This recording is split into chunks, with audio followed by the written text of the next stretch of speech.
Greetings, traveler. I am Sir Nox, the teller of tales. Would you like to hear one? Well, this one is called Player Starts Crying Because the DM Doesn't Give In to Her Demands. Then she posts it on Facebook. This happened a few days ago. I have been playing D&D with 4 other people for a few months now.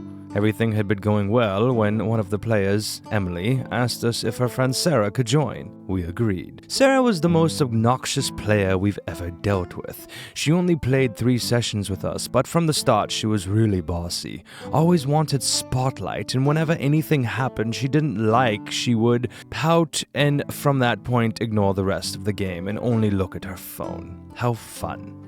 She would constantly tell us how she would be playing and even told the DM that this world was after just playing for 1 session. After learning that none of us besides Emily had watched Critical Role, she told us to watch it so we could better understand how to play D&D. Emily, who actually knew Sarah, didn't help at all as she went out of her way to appease Sarah and enable her spoiled behavior. Her character doing everything Sarah asked despite that being totally out of character. In the 3rd session, we were supposed to meet Emily's PC brother, who none of the other party members had previously met. He was a retired assassin who Emily had told us was paranoid of everything.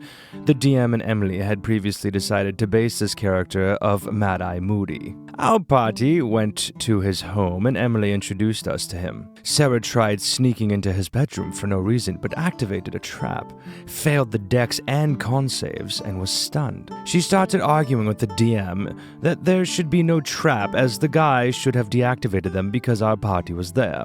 When the DM didn't agree, she started asking Emily if her character's brother would have traps. The DM said that this was his decision to make and not Emily's. Sarah just went quiet after this and took out her phone. The DM asked her if she was going to act like this every session, and she started crying. Emily tried to console her, but they both left soon afterwards, Sarah still crying. Later that day, she posted on her Facebook tagging the DM on how she has always been dealing with anxiety and depression, and how brave she was to try to play with an unfamiliar group. She wrote about the page about how the DM had been sexist, he had not been, and ableist, and had been undermined and mocked her anxiety and made her feel worthless. She also included details about where the DM works and his kids, whom according to her she feels pity for. Emily has refused to take sides on this because according to her, Sarah has always faced mental health issues, but she's usually much reasonable person. Oh boy, that sounds like a handful. I'm sorry that you basically got doxxed and harassed, and a call to action to assault you essentially is what she did. I feel like that's a bit illegal. I'm surprised Facebook hasn't taken action. Anyways, it's unfortunate that you had to deal with such a psychopath. Hopefully she won't be around anymore, and I'm wondering if maybe you should even ban the friend. Or is that just a guilty by association call? I'm not sure. What do you think? Tell me in the comments below. Should he get rid of the friend as well? Or just understand that the friend is just a friend of someone and is willing to put up with another person like that? Just because we're not willing to put up with them doesn't mean another person can't, I guess. So I punished them for that. I'm not sure. But they did bring them around, and it caused damage. I'm torn between this. I don't know what to say, actually. Our next tale is called Player Cheats and Rage Quits. Oh, that's unique. A short one. To give myself a break, I had bought a WOTC adventure, won't say which one to avoid spoiling it, and was running that for a group of people recruited off of r/LFG. We were a few sessions into the game and the players and myself had gotten into a comfortable rhythm. Due to life stuff, I woke up late and a bit tired on game day and didn't get to do my pre-game rituals, which is going for a walk, having a shower, rereading the part of the adventure I was about to run. But instead of delaying, I decided to plow on ahead with the game, relying on my first read-through of the adventure a few weeks previously. At some point, the players got to a cavern filled with mushrooms, where they could see a corpse clutching a shining weapon underneath this carpet of mushrooms. I skim-read the area description and figured out that these mushrooms were dangerous if interfered with, as they released a cloud of toxic spore. But that weapon was a lovely +1 sword. A classic risk/reward situation. As soon as I was finished describing the situation, one player decided to splash some oil around and set the mushroom carpet alight. I decided that this was a dangerous course of action, and if it goes wrong, he could take some damage. I figure that if touching the mushrooms got them to release spore, burning them probably made them release a lot of spores. I asked for some skill checks, failed, and then a constitution saving throw, succeeded, and then describe him breathing in a mouthful of toxic spores and ask him to roll a d6 for damage. Then he responded with, heavy sigh, "Can't you just read the module?"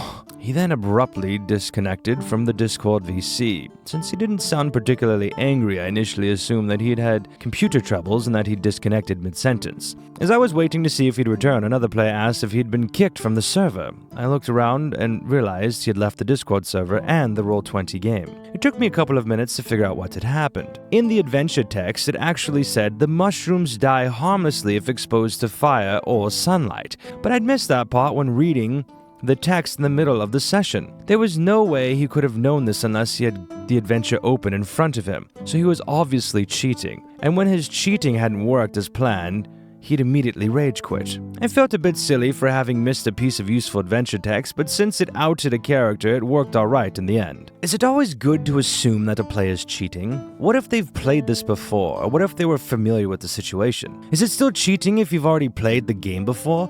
That's one of the issues with these pre-made things, is that people have access to the information.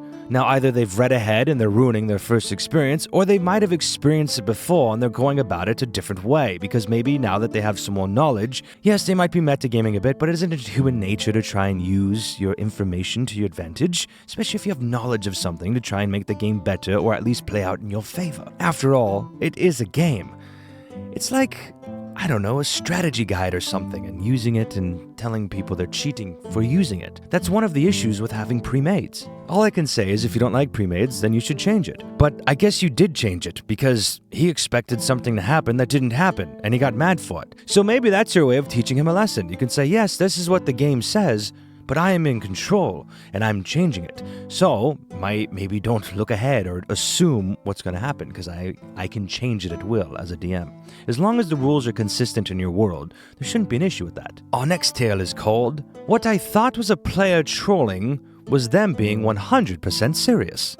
Oh boy, I can't wait to see what happened. I'm not good at coming up with a title for this. Also, this isn't like too bad of a story, but love the sub and felt I'd try posting my experience. By the way, if people don't like the way I space out my typing, I am sorry. I suck at reading, and this is just how I've learned to type things out in order to read them easier. No judgment here. Let's continue. I run a homebrew campaign in my own massive homebrew world.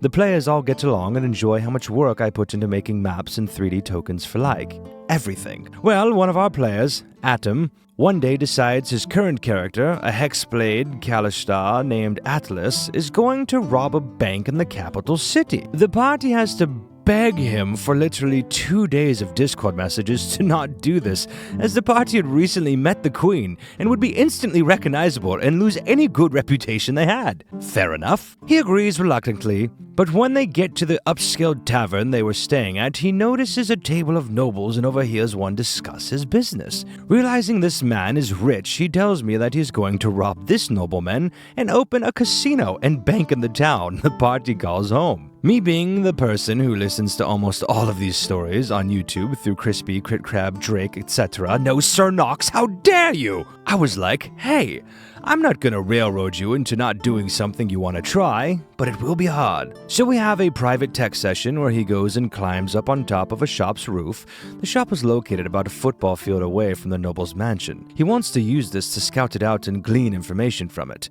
During his second night of scouting, he is spotted by both some city guards and some thief guild members protecting this noble that I never mentioned to the party. Obviously, the guards are the ones who yell out at him and detain him. They ask him what the frick he was doing up there, and that he will be charged with trespassing. Now, as we're all Americans, I assume he knew that you cannot just climb onto buildings you don't own without trespassing. I mean, people get arrested on the news fairly commonly for doing exactly that on skyscrapers. So as he is arguing with me, saying that he shouldn't be arrested since he did nothing wrong, he tried to cast a spell and escape. Now, I had planned for this and put anti-magic cuffs on him because think of how many times someone being arrested might try to use Misty Step away or whatever. This adds on another charge and earns him a week in prison. Eventually, he does get out and the party scolds him for being a dumbass and risking their group's reputation with the Queen. They go on a quest afterward in the city's sewers, and this guy who is not tanky or frontline at all decides, screw the barbarian, I'm gonna lead this. Giant alligator/croc takes him to 4 HP. He had 38 max. After finishing it off and continuing on, still trying to lead the charge at 4 HP, nobody healed him, and he never drank a potion. They get to a chest, giant mimic. Now the player IRL knew about them and asked to make a perception roll, which I allowed. It was pretty low, and I said, it looks like a pretty standard chest. He goes to open it and instantly loses his 4 HP and drops unconscious. And then as the mimic had a multi-attack, he lost 2 death saves right then and there. Well, nobody healed him, and so when it came to his turn, he tried to roll IRL with his lucky dice. And we said we would need to watch through his Discord call's camera. He said, okay, never mind, and rolled on D&D Beyond. Gets a 4. Well, as you all watch as Atlas tries to lead the charge, he gets eaten by a mimic, who swallows him upon his death and burps. The rest of the party decimates the mimic because they were well prepared for the CR3 that the giant mimic was. He starts a new character. This one lasts no time at all, so I'll spare you those details, but it was a blood hunter. Well, after he gets integrated into the party, his lawful good detective decides he is going to become a gunslinger. Okay, I can sell a pistol or maybe Matt Mercer's guns, no biggie. Well, he decides that I have to make him a gun that doesn't follow the raw. This vial of poison can be used to coat something 3 times, but that he should have a gun that he can get like high teens amount of charges as the potion is literally integrated into the gun, coating each bullet on exit. I tried negotiating and saying, well, how about it can do that, but only 3x per vial, as the rules stated. No. Okay, well then he sets his sights on building a nuke to, I suppose, nuke the capital city, where this entire story took place. And yet wasn't an artificer. I hate that word.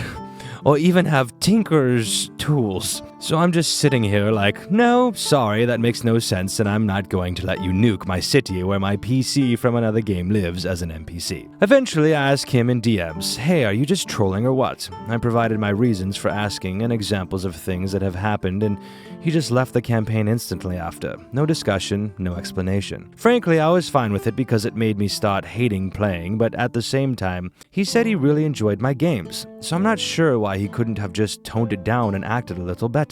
Pretty sure that if he hadn't left, then this story would have had many more events to it. Oh, it sounds like he's a party pooper. I mean, he didn't get his way, he did things his own way, and he paid the consequences for it. And he's just a sore loser. Honestly, that's what it sounds like. I mean, I hate losing a character that I put time into, but if I make a stupid decision, then hopefully I've played the game proper enough to where the players around me would want to help me. If they didn't, then I'd be pissed. But if I screwed around and they wanted me to die off because I hated that character, then so be it. That's my fault. It's unfortunate, though, that you bring something to somebody's attention and they want to do something that destroys all of your hard work, such as nuking a city that you've put all this time and effort into, and they don't understand that it's unreasonable for them to want to do so. So the reaction is simply just to throw a temper tantrum like a child and run away. At least you don't have to deal with them anymore, but it's unfortunate to lose somebody that you thought you were close with. But hey, that's the internet, isn't it?